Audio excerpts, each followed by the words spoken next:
American Football Stories is brought to you by Coach Paint. Coach Paint is a great tool that allows us to add graphics to player highlight clips similar to the graphics you see on TV. Coach Paint offers the ability to clearly tell a straight video while increasing retention of information in a shorter amount of time.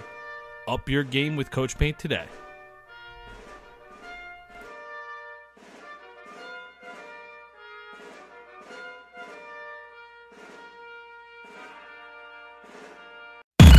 What time is it? Game time! It's gonna be special. They gonna talk about this forever. Welcome to American Football Stories. Puts his head down, crashes and spins, and dives. Touchdown! Bringing together the many perspectives that make up college football in the NFL. Football is one of the greatest sports ever invented. From players and coaches. Believe, baby, believe, baby. Hey, we playing to win right here, fellas. To the front office and scouts. The public is finally beginning to catch up, but they don't even know half the truth. Us against the world, let's get it. Your hosts, Robert Parker and Nick Knudsen, bring you American Football Stories.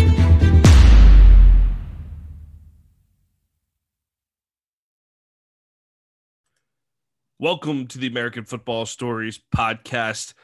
I'm your host, Nick Knudsen, with my co-host, Robert Parker.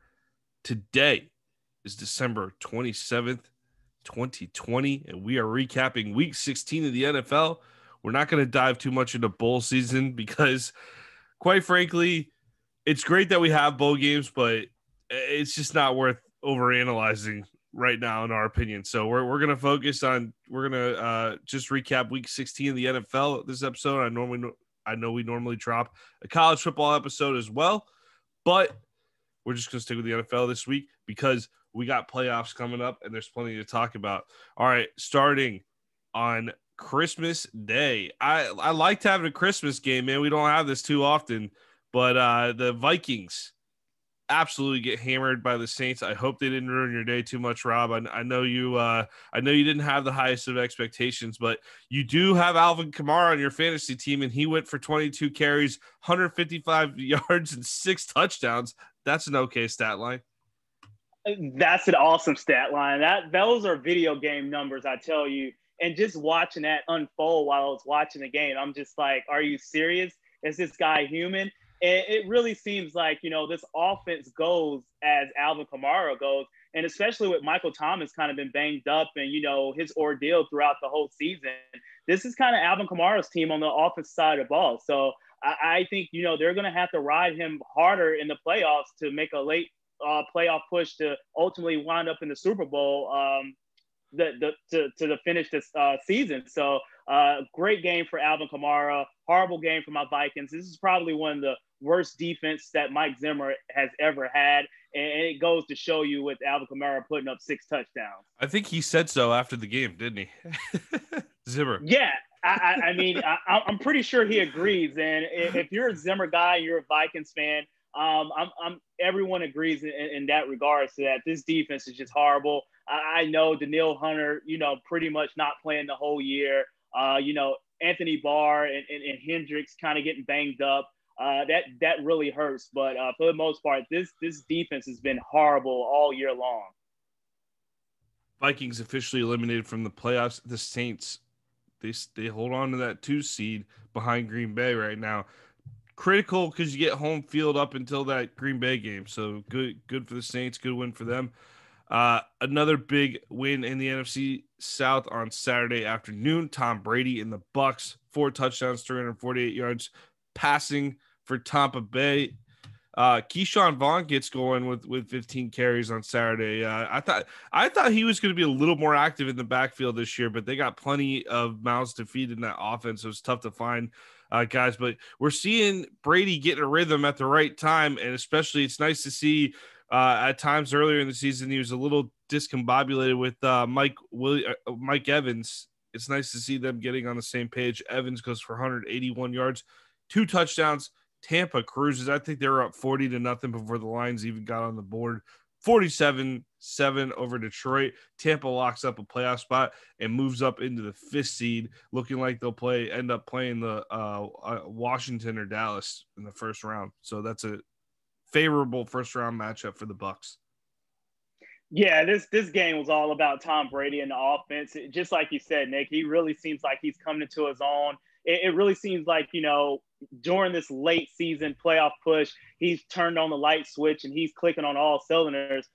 He's throwing the ball around to Godwin, Mike Evans, Antonio Brown actually, got on the board. And then you have one of your guys, your old Jacksonville Jaguar guys, Blaine Gabbert, come in to throw a couple touchdowns. So that goes to show you how bad of a game this was for that Detroit team and that Detroit defense. So Tampa Bay is clicking on all cylinders and they're moving in the right direction, moving forward. Jaguar fans only officially acknowledge one long-haired blonde quarterback going forward, Rob. So I don't know who you're talking about with that Blaine Gabbert fella.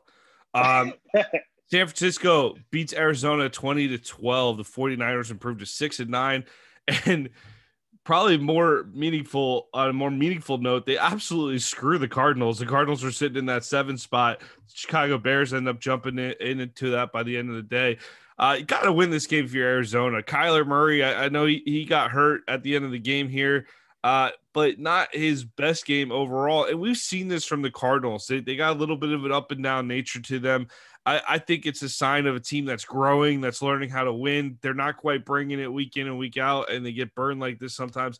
And San Francisco, this game's really a testament to what they've been this season, because despite being down, they're down to their third string quarterback. Every time I count San Francisco out and expect them to fall away, they come back with a surprising win like this. So, I mean, Wilson in the backfield, he just went off 183 yards on Saturday. Kittle comes back, doesn't need to come back. Most tight ends of his status would probably just sit the rest of the season out, but he comes back. He racks up 92 yards on 4 receptions. Hey, this 49ers team, they might have had the injury bug, a lot of bad luck this year, but they're going to retool a little bit in the offseason. I fully expect them to be contenders in the West again next year.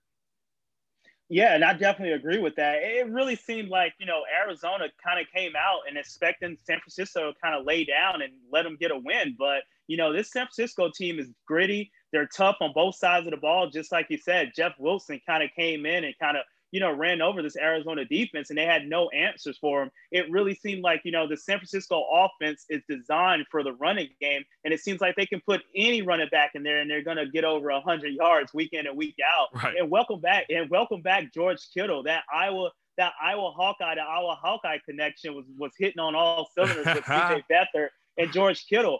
And just like you said, that's a testament of George Kittle, the type of player he is, to come back when he didn't even have to come back. They're not playing for anything. But, George Kittle, he's a tough guy. He wants to be on the field. His teammates kind of rally around him. He's showing that leadership, and that's definitely going to, pour into next year. And I think, the San Francisco team is probably one of the more talented teams that we have in the NFL on paper. And when they put everything together, they're definitely a Super Bowl contender. And I think they're going to get back to that next year, especially, if they can shore up, the offense and defensive line like they have over the last couple of years.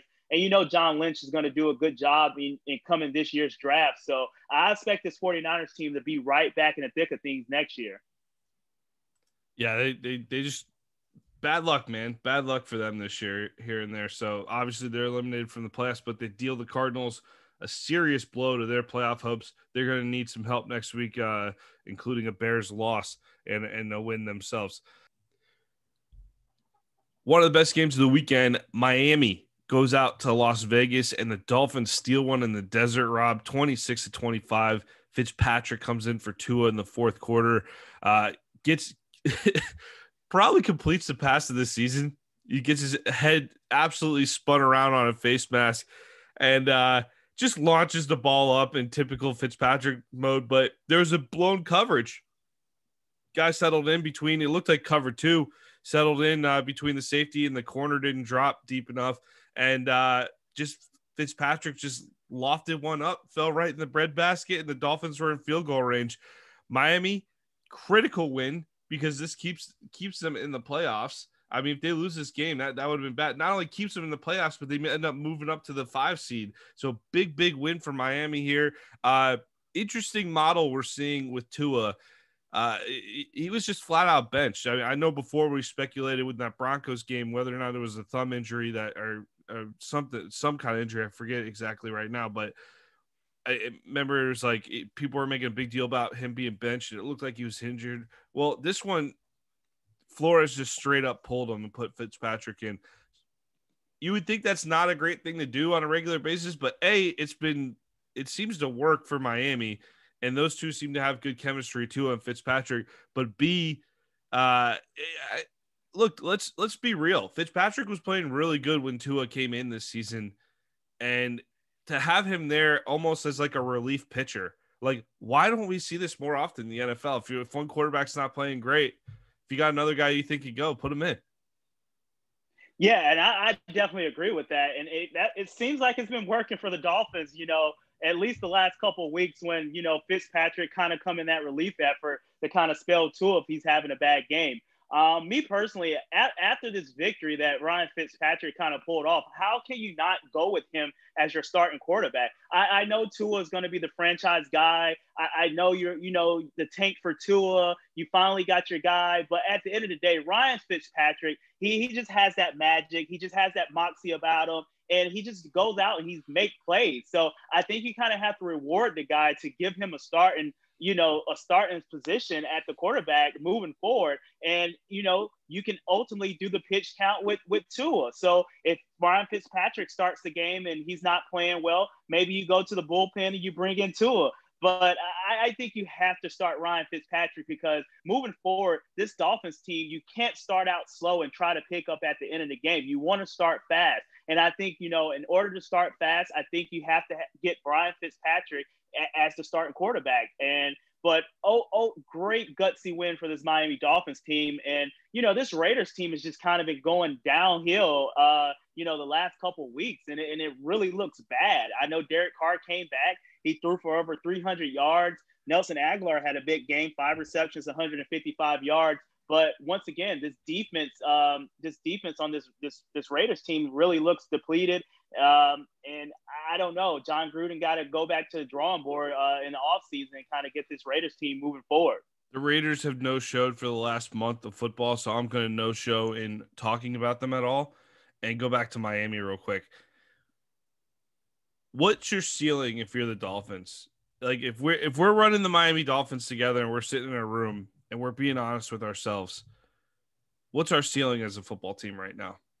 Maybe the AFC Championship game. This team isn't going to the Super Bowl, right? I definitely don't see, the Dolphins going to the Super Bowl. No. So, you kind of have to lower the bar. Division champs, AFC champs at the best, but somewhere in between there. You got to win your. Well, you're not winning the division. Buffalo clinched it already. I'm saying for this season. Sorry, didn't clarify that. Okay, yeah. So for this season, maybe the bar is the AFC Championship. Yeah, maybe get hot, win a couple playoff games. That's about it. But with Fitzpatrick, is your ceiling higher with Fitzpatrick or Tua? I think for this year, I think your ceiling is definitely higher with Ryan Fitzpatrick. Just because he's the veteran. He's been there. He's done that. And when the playoffs come, it's going to be a different game. The schemes are going to be different. And I think, Ryan Fitzpatrick is better off to handle everything that comes with playoff football over Tua at the point of his career right now. But I love the way they're doing it. So my point in framing it that way was this. I don't think Miami is like, this isn't, I think Buffalo, I think even if you're Tennessee, you're thinking maybe Super Bowl right now. I mean, hell, even in the wild card teams, I'd say Baltimore's got an outside shot at a Super Bowl appearance, right? It wouldn't shock me to see Baltimore make a run. But if you're the Dolphins, I'm not thinking you're making the Super Bowl this year. I love that they're getting Tua experience. I think it's proved, especially with they're looking like they're going to make the playoffs, especially since they're going to make the playoffs likely here. I think that this has been an excellent call to go to Tua and get him the experience. I think you got to invest in your future if you're Flores. And I think it was the right call to put him in when you did. And I think to go back on that now would be to completely undo a lot of the work that's already been done investing into him this season. So I'd say you continue to invest in him, let him see some real playoff football, because he's going to be the guy 2 to 3 years from now that you're going to ask to win in these moments. So it's one thing to put him in, and if he's playing like garbage, to yank him and put it in. But again, like quarterbacks, why is the quarterback position so holier than thou that you can't ever have a second guy on the team that's capable of maybe having a better day than you? I understand that there's rhythm and there, you want unity in the voice and the huddle and all that, but it's a little bit of a snobby thing, in my opinion. Like, it's been proven time and again that teams can win with two quarterbacks. If you have two good quarterbacks, you can win. Like that bring different skill sets. And this is what you got here. You got a savvy vet with Ryan Fitzpatrick, which, by the way, we call him a savvy vet just because he's freaking old, right?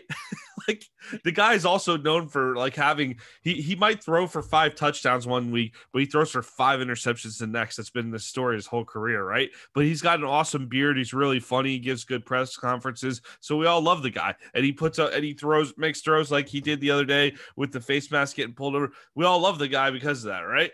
But if Tua's playing at his best, if Fitzpatrick's playing at his best, you really feel Fitzpatrick gives them the best shot?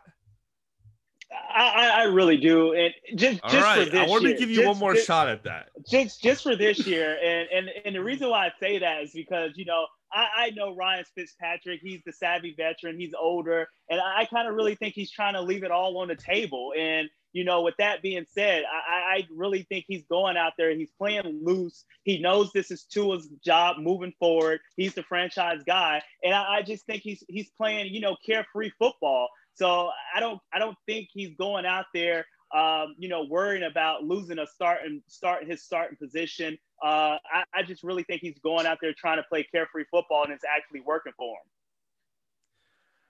All right.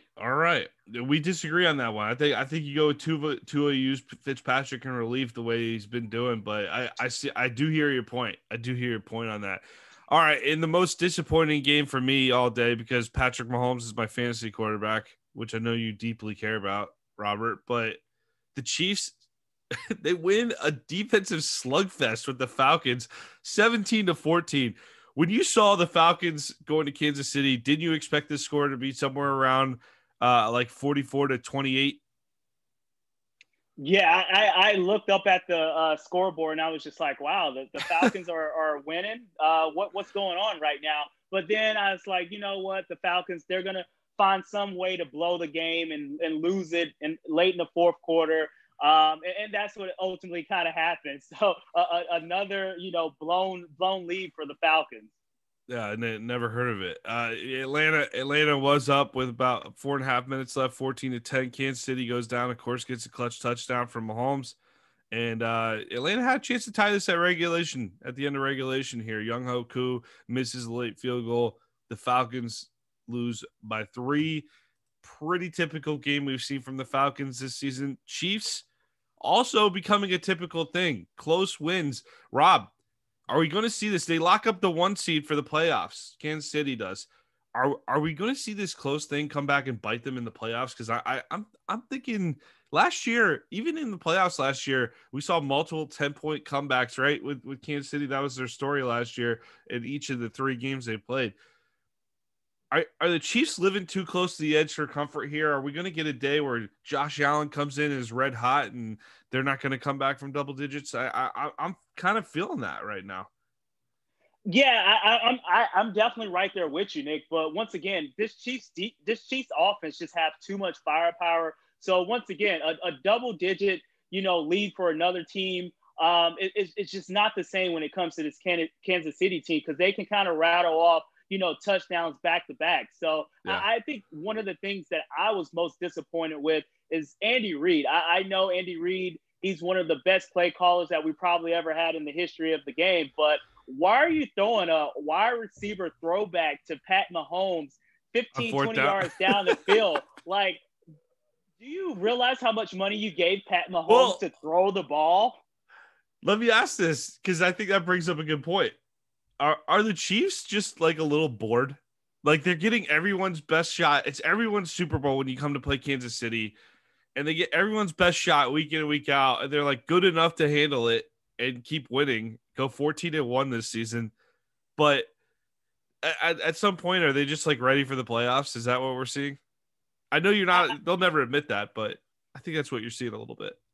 Yeah, it has to be. I mean, when you're throwing to Pat Mahomes, a sort of Philly special type play down the field, I really don't like that. That's probably had to be like, some backyard type football just to get, the guys back interested in the game. And just like you said, not being bored. Like, just like you said, every team that's coming in is giving Kansas City their best shot. They're trying to knock off the defending Super Bowl champs and trying to knock them off so they don't get another Super Bowl. So I think you're seeing a little bit boredom kind of creep up with this Kansas City team.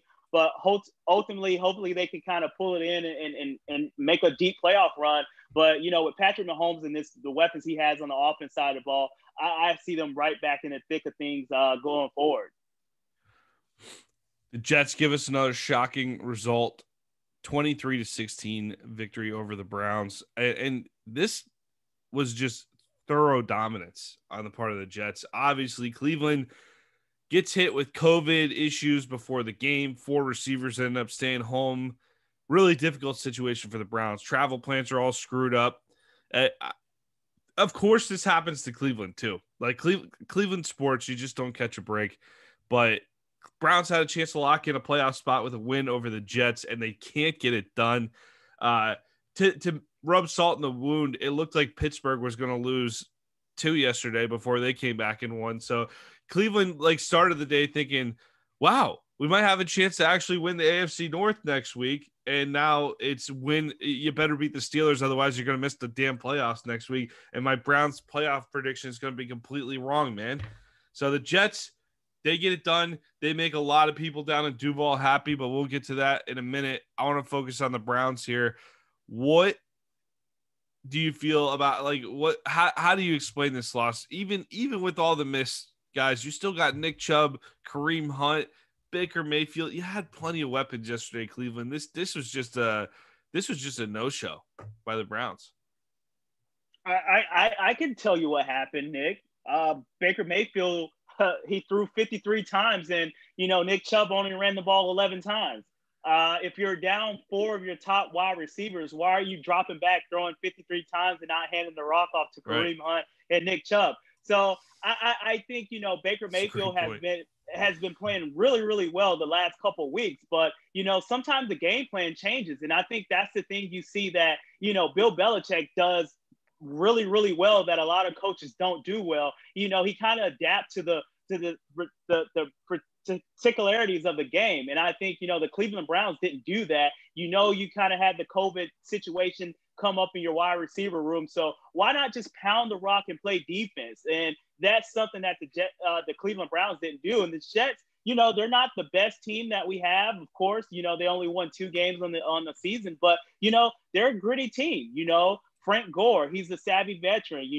Sam Darnold, he's playing to, if he's not going to be on the Jets, he's playing to play on another team. So it's a lot of these guys, they're playing, they're showcasing their talents for next year, and they're not going to come in and lay down. And I think that's what kind of Cleveland kind of took them lightly, and they got the best of them. But once again, you have to run the ball with that two-headed monster you have in the backfield and Kareem Hunt and Nick Chubb, and they just didn't do it. Yeah, 15 combined carries. That's a bad game plan right there. Brownies got to get done against the Steelers next week. We saw the Steelers fend off the Colts in Pittsburgh on Sunday, 28-24. The Colts were up big in this one. Was it? I know they were up 21-7. Were they up 24-7 at one point? 24-7 in the beginning of the third quarter after the first drive of the third quarter, and it was looking great for Indianapolis, but the Steelers pick their way back slowly. They take some shots downfield. The receivers start coming through. I know there's been some problems in the receiving corps, but Deontay Johnson, Juju Smith-Schuster come back with some impressive touchdown catches. Chase Claypool, we haven't heard much from him for last several weeks here. Finally gets involved. But I'll tell you, the Colts battled down to this end here. I know they end up blowing this one, but next week, the Colts are sitting in the 8th spot. You got the Browns playing the Steelers and the Dolphins playing the Bills. I think you're going to get an opportunity to step into the playoffs. The Colts got the Jaguars. And, hey, maybe the Jaguars will be going all out again next week because they got Trevor Lawrence all locked up now. But I'm thinking the Colts are probably going to win that game despite being the Jaguars' only win this year. I think Indy's pretty safe to win this game. I think we're going to see the Colts in the playoffs. And I'll tell you what, if I were one of the 2 through 4 seeds, I would not want to see the Colts in the first round because they battled today. I tell you what, Pittsburgh actually got lucky. I know they kind of came back and they fought and they clawed their way back to get a victory, but it was more so about the Colts. They really kind of, crumble in the second half of this game, and they kind of let the Steelers get back into it because, they really kind of punched the Steelers in the face, and the Steelers really didn't have any answers. And then, Big Ben kind of woke up and started playing the old Big Ben ball of old, and got a chance to put the Steelers back in the game. But I really think this Colts kind of could have wrapped it up and should have won this game, but they gave it away in the second half. So hopefully the Colts have to come out and they got to win the game against the Jaguars to make that playoff push. Which shouldn't be a problem because Jacksonville is just doing its job at this point. I've never seen a fan base turn so hard on their own team. Every single Jaguars fan on the planet is rooting against them right now. And luckily you don't have to anymore. You can become Jags fans again next week. 41-17 loss to the Bears. Mitch Trubisky has the Bears back in playoff contention. I'm a little stunned. This has probably been one of the quiet storylines cooking underneath the surface here, but the Bears are playing good football right now. They're playing good football. At one point, they lost. Well, they started 5-0, right? Or they started 5-1. They ended up losing 6 games in a row. They're on a 3-game winning streak here, but they got the Packers next week, so we'll see how they finish up there. And the Packers are incented to play because they got to lock up that number 1 spot. So tough game ahead next week for the Bears, but they took care of business on this Sunday. And the Jags, they took care of business too. They sat Robinson, Mike Lennon trotted out there for a start, and the Jags were competitive for a little while. There was 10-10 in the second quarter, but they took the second half off, and by that point, the Jets were beating the Browns, and the Jaguars got word that the number 1 pick will be going to Jacksonville, and that means Trevor Lawrence is going to be a Jacksonville Jaguar. Mission accomplished on this terrible season, Rob, if you're Jacksonville. Yeah, I mean, that's the big picture right there. Jacksonville locking up that number 1 pick to get Trevor Lawrence. But just like you said, the smallest story that's brewing is, the play of Mitch Trubisky over the last couple of weeks that really kind of pushed Chicago back into this playoff contention in this playoff race. And I tell you what, Allen Robinson is so underrated. And I know you're going to hate this because he was a former Jags guy. You would love to have – I love Allen Robinson. We made a mistake letting him go. You would love to have Trevor Lawrence throwing to Allen Robinson. That would have been good. That would be great. But I tell you, how not only the emergence of Mitch Trubisky in the last couple of weeks, but how about the emergence of Jimmy Graham? So I think this Bears team actually have some pieces, and they're clicking on all cylinders right now to actually make that playoff push. But it's definitely going to be a tough game next week going against Green Bay. Montgomery's been running well too. Starting to click in Chicago. Starting to click on the offense side of the ball. We know what they can do on the defense side of the ball. And, if the offense kind of came around even somewhat, this Bears team is going to be a formidable team to be competitive week in and week out. And that's what's kind of happening right now. I don't know this for sure, but I think this is the case. I think since they're ahead of the Cardinals right now, the Cardinals play the Rams next week. And if the Cardinals beat the Rams, they're in. If the Rams lose, they're out, is my understanding. But I think as long as if the Bears also win, the Rams could be out. But if the Rams beat the Cardinals and the Bears lose to the Packers, I think the Bears are still in. So they might be in the playoffs no matter what. So we're looking at a potential playoff team in Chicago, but they certainly played good football the last month here. Granted, schedule's not the toughest. I think we're talking about the Texans, Jaguars, and Vikings that they're beating up on, but definitely a positive considering you lost 6 games in a row at one point. The Giants fall in Baltimore at 27-13. I feel bad for New York. They looked like they came out of that bye week. They were playing some good football. Daniel Jones gets hurt, and it kind of derails the entire season here. I want to say I want to say they would have been more competitive for a division title if Jones doesn't get hurt. Rob, am I giving the Giants too much credit? No, I think you're giving him the credit that they deserve. I think, Daniel Jones kind of started coming into his own, but just like you said, once he got hurt, the offense kind of shifted. Colt McCoy was back there. You really didn't have the RPO with Daniel Jones using his legs, and that just kind of hurt this Giants offense. But I tell you what, this Giants defense is kind of running out of gas late in the season too, because that was, the backbone of the Giants team was their defense. They were playing great defense, and it just seems like the last couple of weeks they've been carrying the load for pretty much the whole year, that they're kind of wearing down, and teams are taking advantage of them. And as you saw in the Ravens game, they just kind of ran the ball down their throats. So I tell you what, I know this Giants defense is probably sore, beat up right now, and just waiting for the season to end so they can kind of get some rest. All I know is Baltimore. I said you don't want to see the Colts first week. You definitely won't want to see the Ravens first week of wild card weekend. The AFC wild card weekend is going to be fantastic from what it's looking like. A lot of good matchups brewing in the AFC. Let's go down to Houston. Not going to spend too much time on this. Cincinnati gets a 37-31 victory over the Texans. I think the highlight of this game, Brandon Allen goes for almost 400 yards. David Johnson rushes for 128. But afterward, J.J. Watt just lit into the Texans, basically saying, hey, we get paid too much for you to no-show like this, and completely tore into his teammates. Kind of an unusual move in week 16 of a lost season, Rob. I know he's getting a lot of praise from people on that, but I don't know if they no-showed or if they're just not that good. I don't know. Where was this pep talk in October is basically what I'm saying. Yeah, I'm agreeing with you, Nick. I really think it's the latter. I just don't think this Houston Texans team is good. I mean, you see it week in and week out. Deshaun Watson is trying to, go into his heroics and just trying to, carry the team and win it on the offense side of the ball. And J.J. Watt, I love the pep talk, but at the end of the day, just like you said, where was this pep talk in August? And I'm not the one that calls out J.J. Watt, but hey, J.J. Watt, you haven't been living up to the J.J. Watt that we're used to seeing on the field as well. And I'm speaking as a fan. So come on, J.J. Watt. So I see you're pointing the fingers at everyone else, but, my mom always said, when you point one finger, you have four fingers pointing back at you. So J.J. frustration. Watt, it definitely frustrated season. But I tell you what, it is some good points that this Houston Texans team can kind of, put out there. And Deshaun Watson is definitely number one of them. Yeah, they just a lost year for the Texans.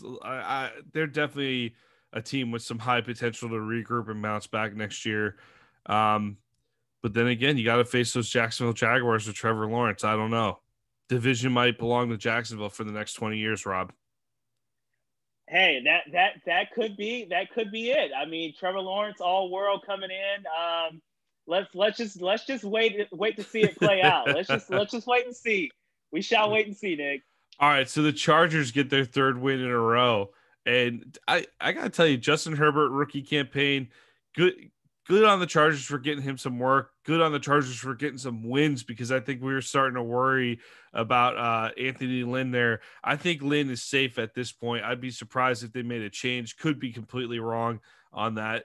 I don't follow the Chargers particularly closely, but just the general vibe I was getting was a lot of frustration about not winning, basically. But I think that you want to talk about a team that's been bit by the injury bug in a severe way. Give me a Chargers roster that's at full health with that defense. And I think you're looking at a team that's in the playoffs right now. They get a 19-16 win over the Broncos.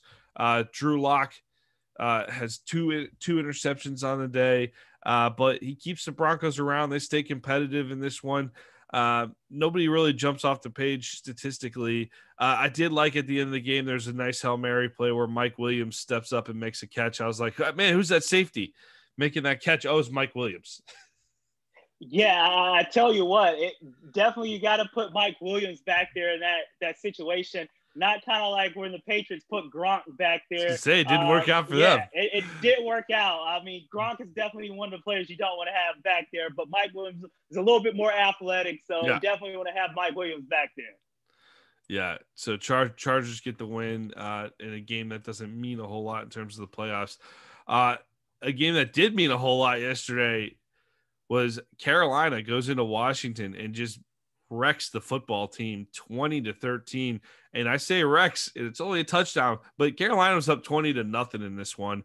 And Washington was really trying to scrape its way back the rest of the day. Little concerned about the future of Dwayne Haskins after this, because they have continually turned back to him and given him chances. And I've been pretty disappointed with my guy out of Ohio State. He has not been playing great football. I'm not sure if there's something in the system that doesn't click with him.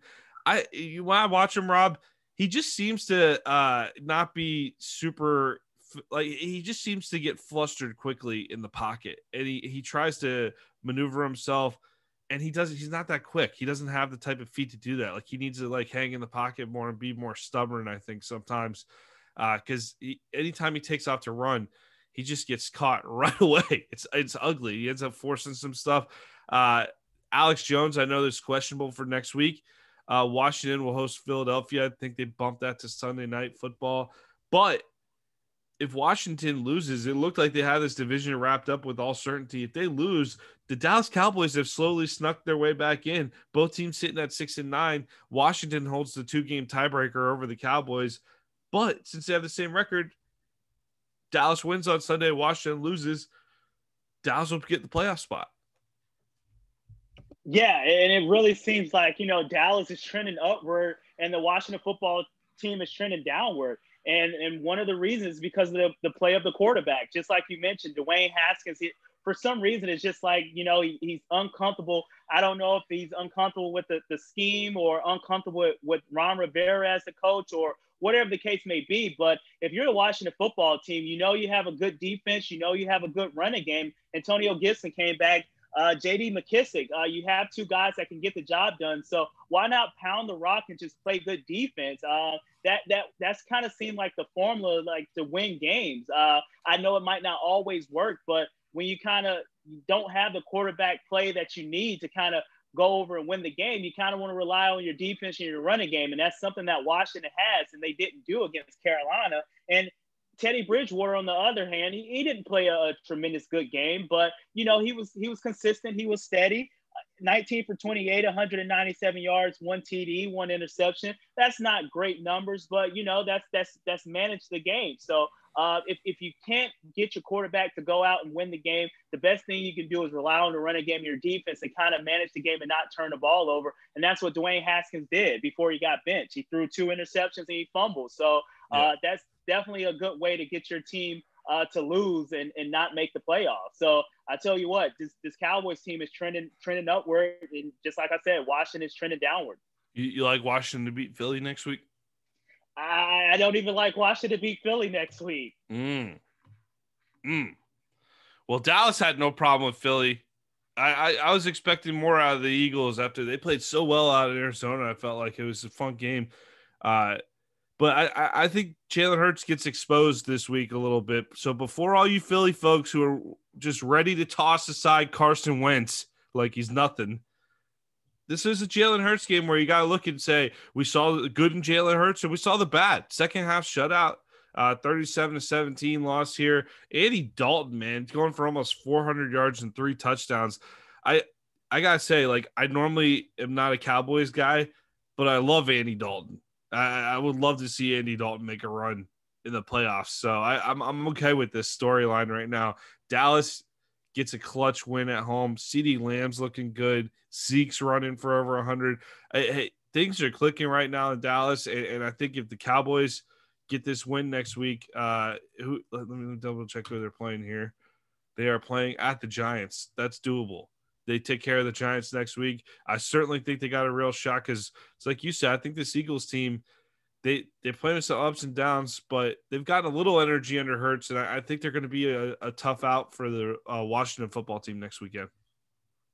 Yeah, just like you said, this Cowboys team is clicking on cylinders right now, especially on the offense side of ball. I mean, it just seems like Andy Dalton is getting the chemistry that he needed with the weapons on the outside with CeeDee Lamb, Michael Gallup, and then just like you said, you got Zeke running hard. So I think this Dallas team actually has hope that they can actually win the division.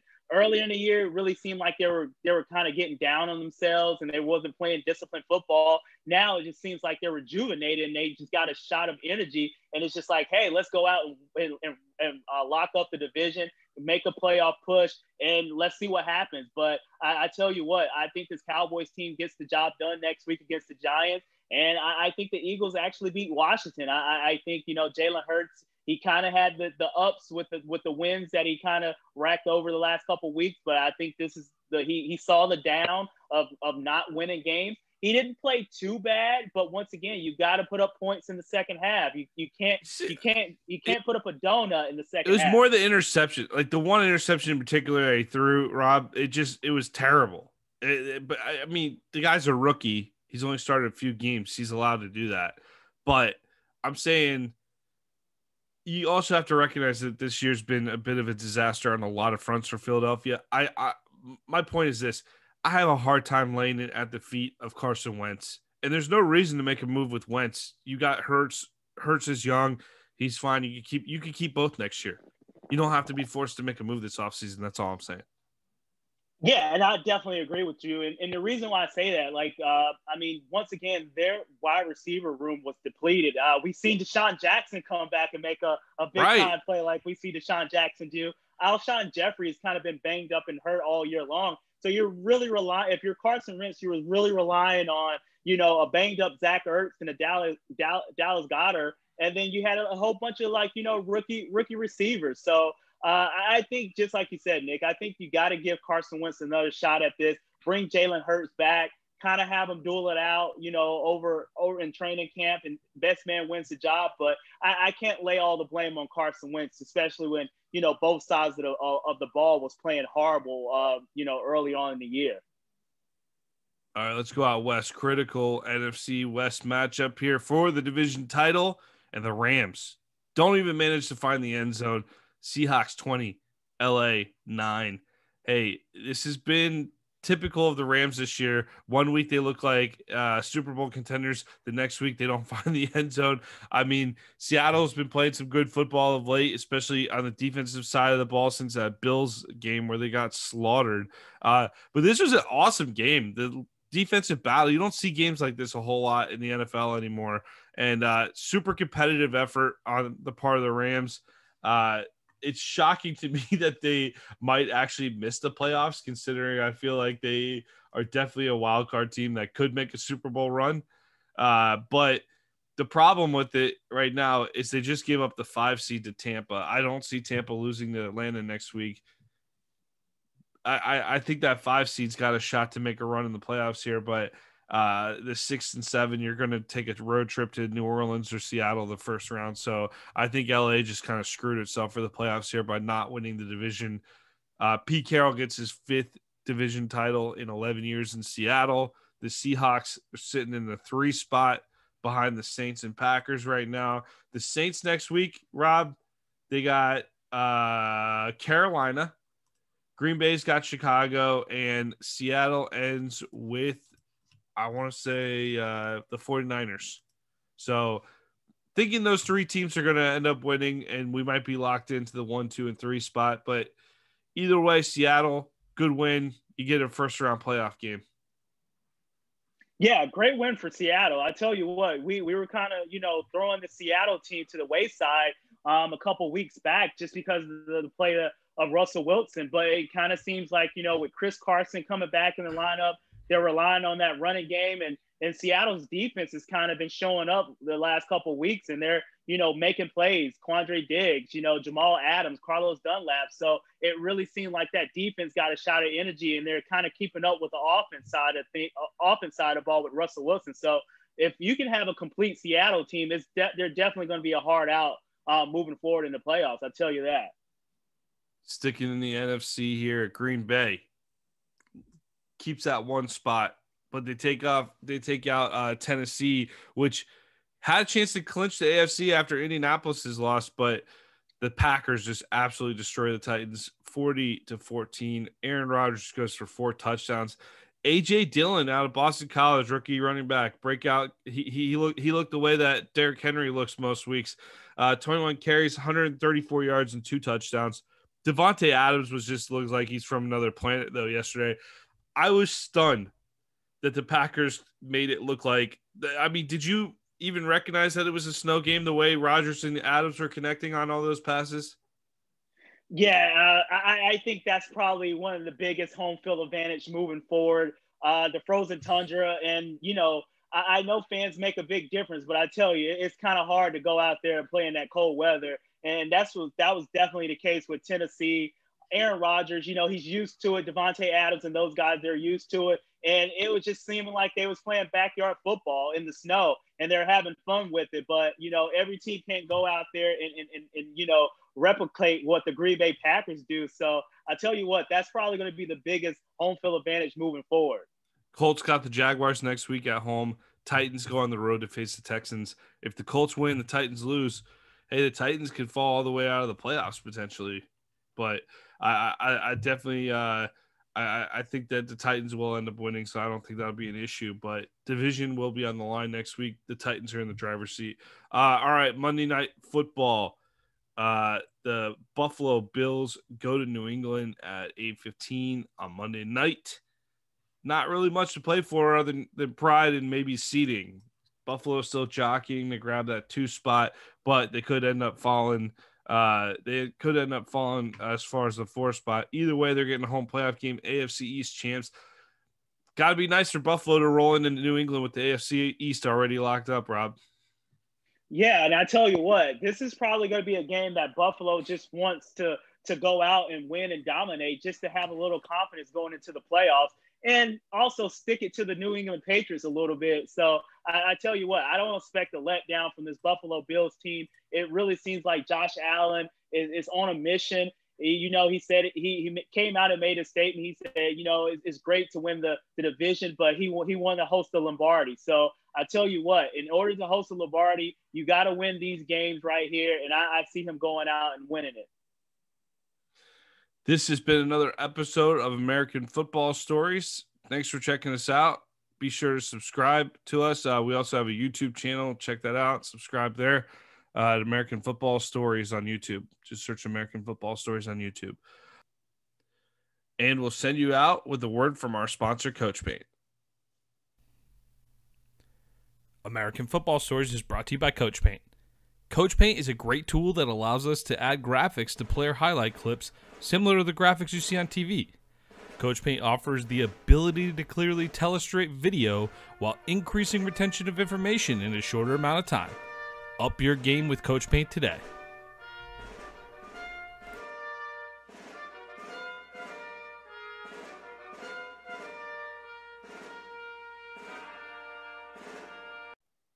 Thank you for listening to American Football Stories podcast.